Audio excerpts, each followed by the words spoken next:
J'aime bien Mattia Binotto et je trouve qu'il fait du bon travail, ou en tout cas qu'il mérite beaucoup plus de respect et de considération que ce qu'il ne récolte actuellement. Voilà, c'est ce qui s'appelle mettre les pieds dans le plat. L'Italien de 51 ans, devenu team principal de Ferrari en janvier 2019, en remplacement du charismatique et apprécié Maurizio Arrivabene, vit actuellement sa 3e saison au poste et il faut avouer que depuis 2019, Ferrari n'a clairement pas eu les résultats escomptés. Mattia est alors devenu une punchline, un des hommes les plus critiqués et moqués du paddock. Mais personnellement, j'estime ces critiques et ces moqueries assez largement injustifiées et injustes, donc je vous propose de plonger avec moi dans l'analyse des faits et dans l'analyse de son cas pour savoir ce qu'il en est réellement. Avant de faire ça, j'ai envie d'évoquer 3 raisons qui rendent la critique sur Binotto si facile et si démesurée. La première, c'est le personnage Binotto, ses lunettes rondes emblématiques, ses cheveux frisés iconiques, son intonation facilement reconnaissable et sa tête rondouillarde et sympathique ont fait de lui un mème. Depuis 3 ans, j'ai largement plus entendu Sbinala Binotto ou alors regarde il est rigolo qu'une analyse constructive sur son cas, et je le regrette. Je pense que c'est dû à sa personnalité soft, effacée et parfois maladroite. Il n'a pas le charisme d'un Arrivabene et ce personnage créé sur les réseaux sociaux l'a un petit peu dépassé. Le deuxième argument, c'est tous les problèmes amenés par les excès du supporterisme et du manque de recul. Aujourd'hui en Formule 1, tous les pilotes, tous les membres d'équipe sont caricaturés.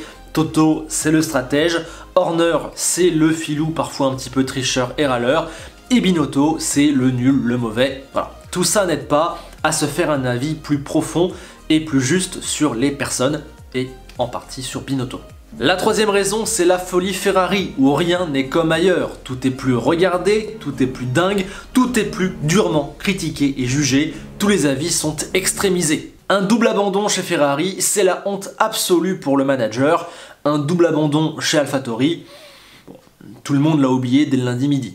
Cette folie Ferrari rend encore plus dur le travail de Binotto ainsi que l'analyse de son travail. Voilà, il souffre d'un manque de temps pour faire ses preuves, d'un manque de recul et de mise à distance et d'un manque de compassion.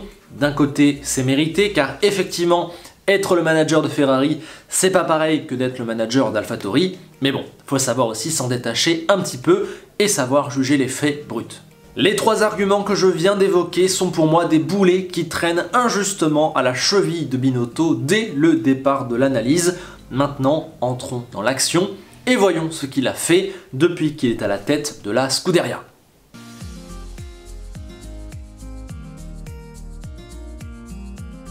Concernant le niveau sportif de la Ferrari cette saison-là, j'ai tendance à ne rien reprocher à Binotto. La voiture n'est pas vraiment la sienne vu qu'il est arrivé en janvier, ils ont terminé 2e au constructeur et la Mercedes cette saison-là était absolument incroyable au point que Bottas fasse 2e du classement pilote. Oups. Ce qu'on retiendra surtout de la saison, c'est l'arrivée d'un nouvel enfant chéri chez la Scuderia, en la personne de Charles Leclerc, tandis que Vettel entame lui son 5e exercice en rouge et n'a pas réussi à prendre le titre lors des 2 dernières saisons malgré de vraies opportunités. Quelque chose commence à tourner au niveau de la direction que doit prendre l'équipe. On sent que la page Vettel va bientôt se tourner. On le voit notamment avec le choix de faire partir Arrivabene, qui était un petit peu le mentor de Seb chez Ferrari. On sent que ce sera bientôt le temps de Leclerc s'il assure, et c'est logique, mais pour le début de saison, Binotto réaffirme que Vettel est le numéro 1, Leclerc doit encore apprendre, là aussi tout est logique. Oui, mais problème, dès la 2e course à Bahreïn, Leclerc met une triple claque dans la tête de Vettel en lui volant la pole, en le redoublant dès le 3e tour et en allant tellement vite qu'il finit devant lui.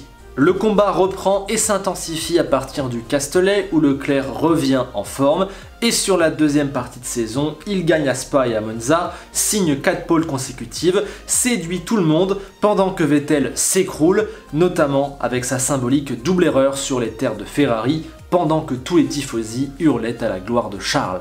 Clairement, il se passe un truc au sein de l'équipe, c'est pas facile à gérer entre la vieille gloire et le jeune loup, et selon moi, ce duel aura 4 temps forts. À Spa, Leclerc domine et Vettel est utilisé pour obtenir la première victoire Ferrari de la saison. Pour moi, c'est une excellente gestion de course. Si Vettel avait été devant, ils auraient fait l'inverse, pas de souci.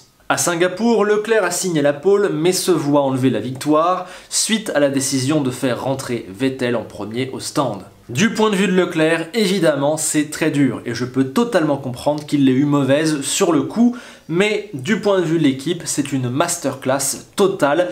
Ils ont utilisé la position reculée de Vettel pour passer de P1 P5 à P1 P2. Magnifique, super bien joué de la part de toute la structure dirigeante de Ferrari. En Russie, Vettel refuse les ordres d'équipe de laisser repasser Leclerc qu'il avait lui laissé passer. L'imbroglio dure 5 ou 10 tours avant que la stratégie ne règle les choses et remette logiquement Leclerc devant. Et il faut signaler que ce n'est pas à cause de cette embrouille que la victoire a été perdue, mais bien à cause du timing absolument malchanceux de l'abandon de Seb. Sur cet incident, j'ai également peu de choses à reprocher au board de Ferrari. Ils avaient établi une tactique claire pour garder les 2 premières positions au départ. Leclerc l'a respecté. Ensuite, Vettel n'a pas respecté sa part du contrat. Ils lui ont demandé de le faire plusieurs fois. Ils n'ont pas pu. Finalement, ils ont dit « Ok, attendez » et ils ont rendu la place au stand. C'était bien géré, même si évidemment ça fait un petit peu désordre. Et qu'on peut noter que Binotto et son équipe ne se sont pas fait respecter par Vettel qui n'a pas voulu les écouter. Et enfin au Brésil, Leclerc et Vettel se chamaillent 2 fois en piste et s'accrochent lors de la 2e fois à cause du décalage de l'Allemand. Qu'aurait dû faire Binotto? Interdire les 2 pilotes de se battre en piste? Je suis pas certain. Déjà je suis pas fan de l'idée, pas sûr qu'il y ait un intérêt à faire ça. Ferrari n'avait plus rien à perdre ni à gagner dans ce championnat, donc autant laisser ses pilotes s'affronter. En plus ça permettait de voir qui serait le chef pour l'année d'après. Et après, est-ce qu'ils auraient écouté si on avait dit ne vous doublez pas? Non. Donc voilà, malheureusement, c'est arrivé, c'est arrivé. Ce qu'on peut regretter, et ça commence à devenir récurrent, c'est que le boss manque d'autorité, n'est pas assez craint par les pilotes. S'ils avaient eu peur de leur patron, ils auraient laissé plus de marge en piste. Donc au final, comment juger le rôle et les actions de Binotto dans ce duel de coq entre Leclerc et Vettel? La transition de l'allemand au monégasque était inévitable et vu leur caractère et leur proximité sur la piste, il y allait forcément avoir quelques moments de friction. Faut aussi rajouter que le tout a fortement été monté en épingle par les médias et tout le cirque de la Formule 1. On a dit qu'ils se détestaient, que c'était la guerre, etc.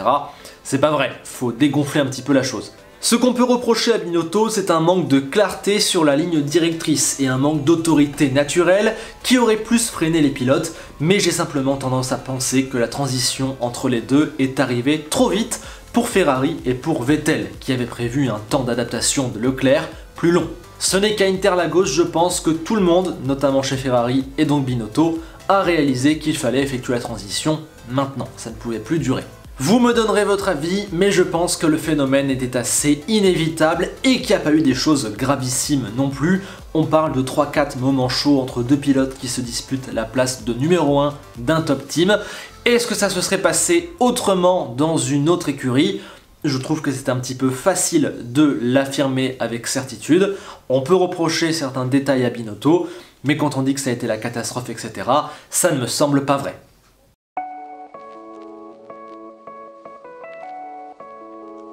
Sur la deuxième partie de saison 2019, Ferrari revient avec un moteur de feu qui lui permet de gagner à Spa et Monza et qui attire les suspicions de tout le paddock.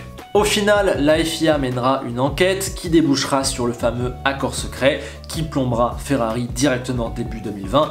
Vous connaissez l'affaire, c'est un des plus gros scandales de ces dernières années. En tout cas, cette affaire est peut-être la plus grosse chose que Binotto ait eu à gérer depuis qu'il est à la tête de Ferrari. Et alors, est-ce qu'il l'a bien géré ou pas? Est-ce qu'il est responsable ou non? En fait, c'est assez simple. Si le moteur était illégal, c'est une catastrophe. C'est une tentative de triche qui s'est retournée contre sa propre équipe. En revanche, si le moteur était légal, c'est un coup de génie, c'est quelque chose que personne d'autre n'a été capable de trouver. Le problème, c'est que personne n'a la réponse à cette question. Personne ne sait si c'était légal ou illégal. On peut quand même dire que quoi qu'il en soit de la légalité ou non du moteur, Ferrari a énormément perdu dans cette affaire et que le team principal doit en assumer les responsabilités.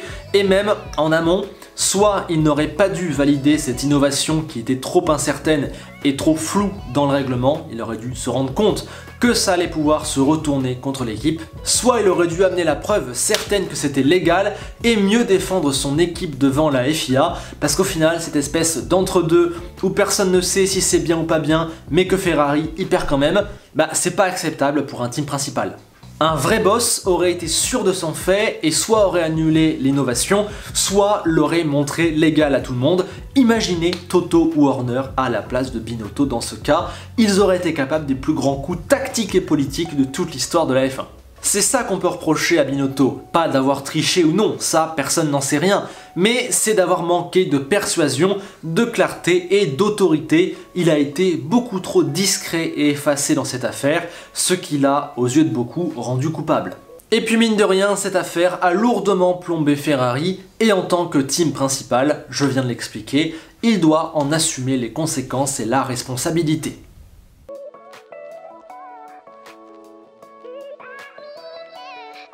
Lors de la longue interruption à cause du Covid, Ferrari a été la première à dégainer sur le marché des transferts en annonçant qu'elle ne renouvellerait pas Vettel pour la saison 2021 et 2 jours plus tard en annonçant que Carlos Sainz était son remplaçant. Pour moi, le choix de lâcher Vettel était absolument évident et était la meilleure décision possible. La fin de saison 2019 avait montré qu'il fallait instaurer Leclerc en numéro 1 et c'était le bon moment. En plus, le niveau sportif de Seb déclinait.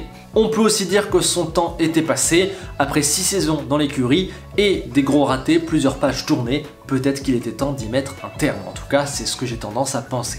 À part le fait d'avoir agi de manière un petit peu dure et froide humainement avec Seb, ce que je regrette clairement, eh bien je n'ai pas grand chose à reprocher à Binotto dans ce choix et dans ce changement de pilote. Au contraire, pour moi c'est même une décision parfaite, logique et un choix fort, pas facile à prendre. J'aime aussi le timing, l'annoncer avant le début de la saison permet d'éviter des mois de rumeurs et de tractations au sein de l'équipe qui auraient clairement pu troubler le travail de la saison et mettre un petit peu le bazar dans l'écurie. En faisant ça, il répond aussi au gros problème de la saison précédente qui était le manque d'un numéro 1 clair. En disant que Vettel s'en irait à la fin de la saison, il met d'ores et déjà Leclerc comme le futur numéro 1. Voilà, il n'y avait plus de doute, plus de discussion, et le fait est qu'en 2020, plus personne n'a parlé d'un duel Vettel-Leclerc. Pour ce qui est du remplaçant, je crois qu'il y a encore moins de débat. Carlos Sainz a été le choix parfait. L'Espagnol a le profil, le charisme, le talent et la maturité pour le rôle. Il est en plus parfaitement choisi pour correspondre à Leclerc et à la nouvelle philosophie de l'écurie. Les deux pilotes s'entendent à merveille et ont le même style, idéal pour avancer. Rien à dire, quand on voit ce que fait Carlos cette saison et à quel point tout fonctionne dans l'écurie, on se rend compte que c'était un excellent choix. On parle déjà du fait de le garder après 2022. Au passage, bravo aussi à Ferrari de l'avoir aidé pour s'acclimater avec beaucoup d'essais privés durant l'hiver. On a vu la différence avec des nouveaux pilotes comme Ricciardo ou Vettel chez Aston et McLaren. Ferrari n'a pas souffert d'un deuxième pilote nouveau qui galérait et n'a pas souffert de ce fameux temps d'adaptation. Donc pour moi, sur le départ de Seb et sur l'arrivée de Carlos, c'est un sans faute pour Binotto, un excellent choix.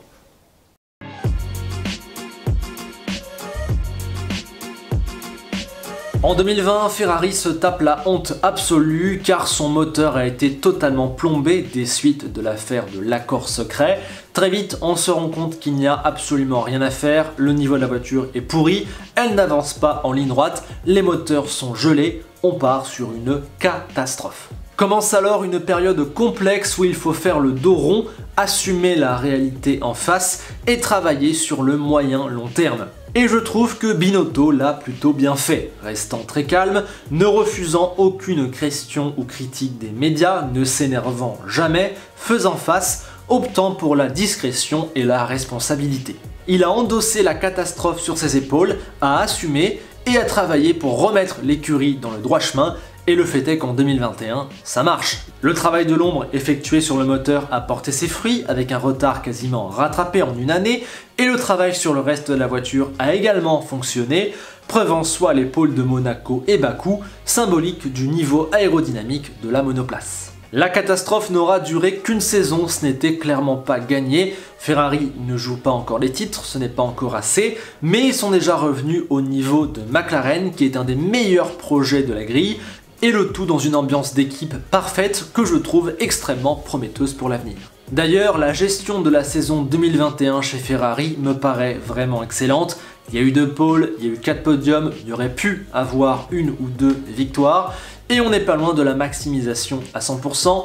On fera le bilan en fin d'année, mais pour moi, le Ferrari de Binotto en 2021 fait une très bonne saison, du très bon travail. Donc au final, même s'il doit en être jugé responsable, comme on n'arrête pas de le dire, Binotto a bien géré la catastrophe de 2020 et a parfaitement relancé l'écurie en 2021, où elle est d'un excellent niveau et surtout où elle fait un quasi sans faute. Ça fait plus d'1 an que je n'ai pas grand chose à redire sur Ferrari.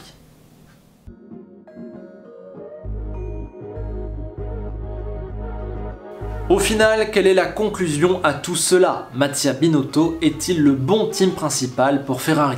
L'Italien souffre d'un déficit de popularité et d'un petit manque de crédibilité à cause de son personnage et de tous les phénomènes de manque de recul et d'extrémisation des avis, mais aussi à cause des événements négatifs qu'a connu Ferrari depuis son entrée en poste et de son manque de puissance ou d'autorité. Parfois, on dirait qu'il n'impressionne pas assez, qu'il ne se fait pas assez respecter, que ce soit auprès de ses pilotes, des autres teams principales, des fans, des médias ou bien des instances. Cela peut porter préjudice à Ferrari, comme dans le cas du duel entre Vettel et Leclerc, où il n'a jamais eu l'autorité pour remettre les 2 pilotes à leur place, ou encore dans le cas de l'affaire du moteur secret, de l'accord secret, où ce qu'il a réussi à négocier au final a été catastrophique pour Ferrari.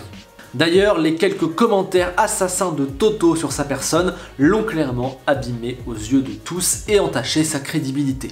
Si je pousse le raisonnement plus loin, on peut parfois se demander si Binotto est fait pour ce rôle de boss, de leader, de team principal, lui qui a plutôt des qualifications d'ingénieur. Et puis, dernier immense argument en sa défaveur, les résultats ne sont pas bons depuis qu'il est arrivé. Peu importe la raison, peu importe sa réelle implication et son réel rôle dans ses échecs, peu importe si c'est injuste ou pas, c'est ce qui compte pour un team principal et le fait est que les résultats ne sont pas là. C'est sous Binotto que Ferrari a connu sa pire saison depuis 40 ans. Ce n'est pas rien et comme j'ai dit, il a une responsabilité forte là-dedans.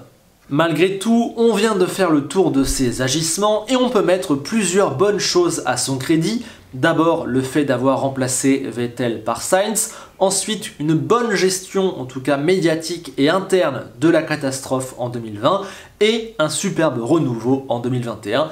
Quand on regarde dans le détail, Binotto a fait de bonnes choses depuis qu'il est en place. Il faut aussi rappeler qu'il possède une vraie légitimité interne. Il est entré chez Ferrari en 95, il a gravi les échelons un à un, il a travaillé très proche de Schumacher, il a vu l'époque de domination sous Jean Todt, il connaît tout et tout le monde, c'est un vrai Ferrari fan, il a la fibre, il a l'expérience. Dans les points forts, on peut aussi rajouter sa relation avec Leclerc et même avec Sainz, ils s'entendent tous très bien, ça peut également être un vrai argument pour le futur de Ferrari.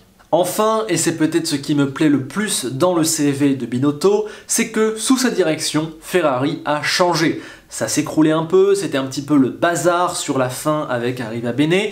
Maintenant, il y a une nouvelle image, une nouvelle philosophie. Ça a été un petit peu restructuré en interne. Il y a de nouveaux pilotes, de nouvelles têtes. C'est plus discret, ça communique moins bordéliquement, ça s'organise un petit peu mieux.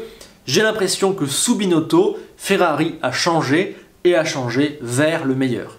Je trouve personnellement qu'il a posé de bonnes bases pour une réussite future avec une écurie qui me paraît mieux structurée, plus saine, moins bordélique, 2 pilotes qui me paraissent au bon endroit, au bon moment, une meilleure image, une meilleure com. L'ensemble me paraît mieux. On peut prendre l'exemple des stratégies ou des arrêts au stand.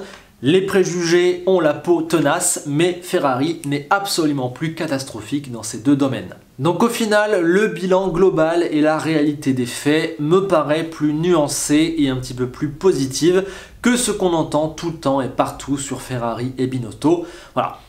N'hésitez pas à faire le même travail d'analyse et à me donner votre lecture de ces différents faits pour savoir un petit peu si on est sur la même longueur d'onde ou pas.